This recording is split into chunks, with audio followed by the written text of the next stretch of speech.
I've known one of the principals of the company, Jim Lukashevitz, for a long time, basically with our relationship through some Summerlin experiences that Jim was involved in, and Jim knows of my experience in Summerlin.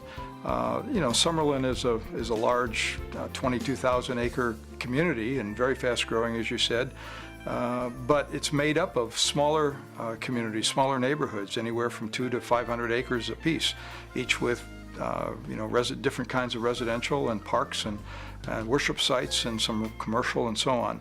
And so this project kind of fit into that idea and that size.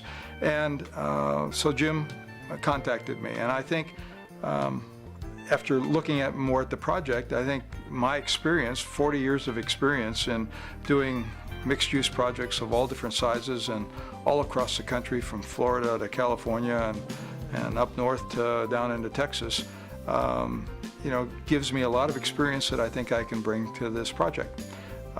There's communities in very fast, small communities that I've been involved in that have been very successful. Again, mixed use and variety of housing and so on, and I think that's the kind of experience that this project needs.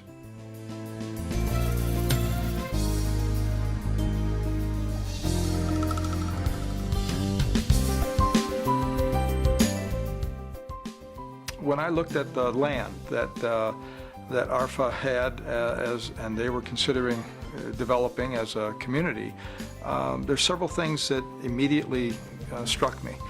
First was the topography, the sense of a little longer range views, and the sloping ground made it an interesting site, particularly in this part of the country that is generally quite flat. So views off to the lakes, and then secondly, the closeness of the existing community of Parshall.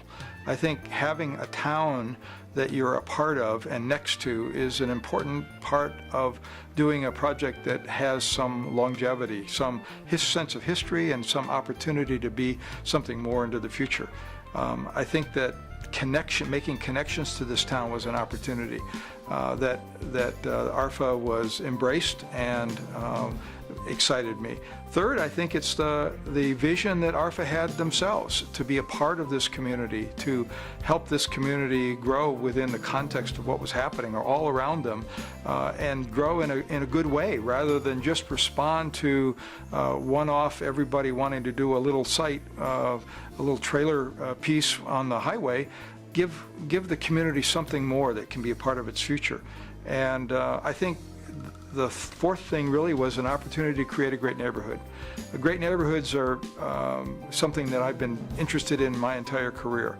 Great neighborhoods are made up of a variety of housing, a variety of people, a mix of different kinds of uses that provide convenience to people, a good share of open space and those kind of amenity opportunities, that has good, safe streets, that has places for people to interact, to know one another, to create friendships and relationships, and that's what makes a great neighborhood. And I think this community has that opportunity.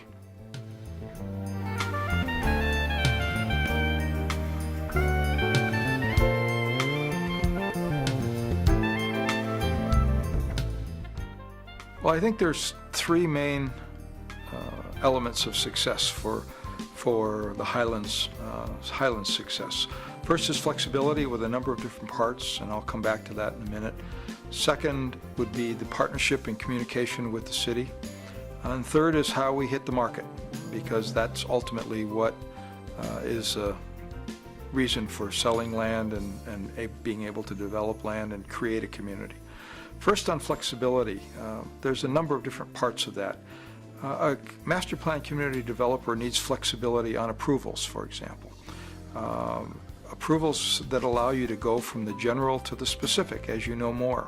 You may have a general plan, a general idea of where the overall project is going, and we've presented that, but each specific part of it may have to change some as we move along to respond to the market and respond to new information that comes along. So the way we do the approvals needs flexibility. For example, in Summerlin, originally there were very few rules that enabled a master plan community to happen in Las Vegas. So the Howard Hughes Corporation worked with the city and created a process that allowed for a general plan, and then as each new part of the community came online, we came back to the city and got specific approvals on a subpart of Summerlin. And it's worked really well over the last decade. The second sort of part of flexibility has to do with what you might do within the plan itself. That different uses and where they occur in the plan may have to shift a little bit. You might have to shift an apartment use from one location to a little different location, either based on access or the buyer's desires or the best way that it might present itself to the rest of the community. Third is timing.